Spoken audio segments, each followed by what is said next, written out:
So just a question about mental health. I know you talk about taking away the shame, but the shame is not necessarily in the mind of the person seeking help.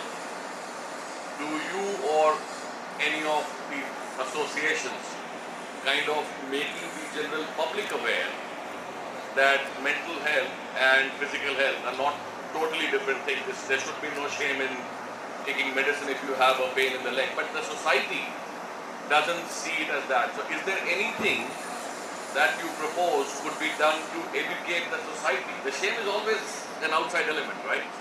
So is there anything, or are you kind of promoting some kind of, maybe we missed some part of it, some kind of club or some kind of an association that helps educate the society about it? Okay, so no, because I think we all have our own like full-time jobs. I mean, Ma'am's and I as officers, Shabri, is a writer and organizes things. I run my own non-profit. But what I make a point to do in my daily life is be honest about what I do and or what I need. So I think like when I was younger and I always had a little bit of an overthinking problem, like I was maybe 12 years old when I read about the Holocaust and I cried all night and my parents were like, you're acting weird, you're 12, like go out and play. And I was like, no, it really deeply affects me. And over time, I've stopped hiding away from who I am.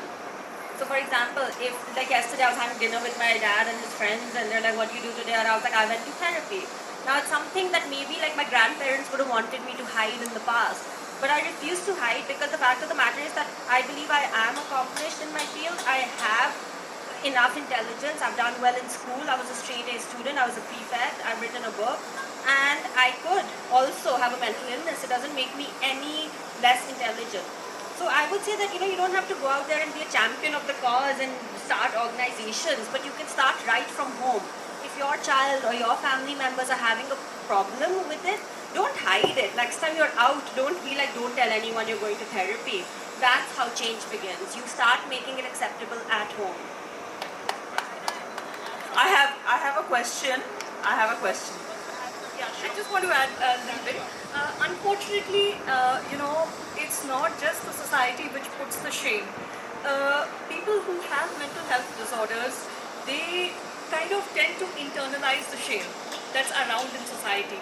And that is a very, very big problem because it stops people from accepting that they have an issue which needs to be addressed. They need help, they need to see a doctor, they need to take their medicines, they need to go to therapy. And so that's why, all these efforts that we make to just talk about it, and so that at least the people who have the disorders, they don't feel any shame. And keep saying at every stage that the stigma stops with me. So I just wanted to just add something.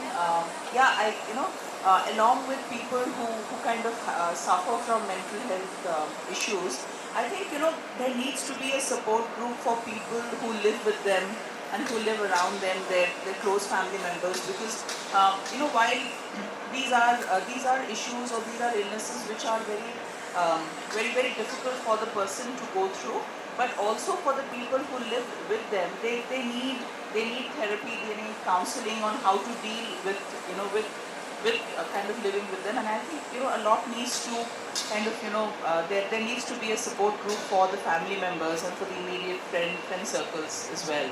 So what's your view on that? I completely agree with you, and this is one section that I've added in my book as well.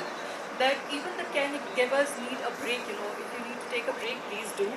And unfortunately, we don't have many support groups. There are a couple. I know a friend who's also a survivor, and he runs this support group called Bipolar India, which is very successful in many different cities of India. I'm also trying to set up something, but unfortunately, I haven't really come around to doing something very formally. But let's hope that there will be groups who will come up, because caregiving is also a stressful job, and it does trigger people, and they often do need therapy. And this is what I recommend to families as well, that if you're feeling triggered, there's absolutely no harm if you take a couple of sessions, maybe at the same place where you're taking your ward. So yeah, that's it. I'd like to add something, Kanchana. See, mental illness, I wrote an article about this long time ago. There is a thing called mental illness rub off. You rub it off on your family and certain scenes of it on your family and on your caregivers, because when they are with you and they're going through the same situations you're going through, they also get so mentally, their mental makeup becomes a little haywire and haphazard. So even they need counseling as much as we do. So there was a saying, it's a joke, that I'm in therapy because of people who should be in therapy. So that's just a joke. That's just a joke. But therapy is a serious issue. We should take therapy. I advocate it. If there is a problem, if there need be, then take medications. And these women are doing tremendously well. She's written a book. She's an acid attack survivor who's written a book. She's written a book. She has CEO of Make Love Not Stars. A huge round of applause for that.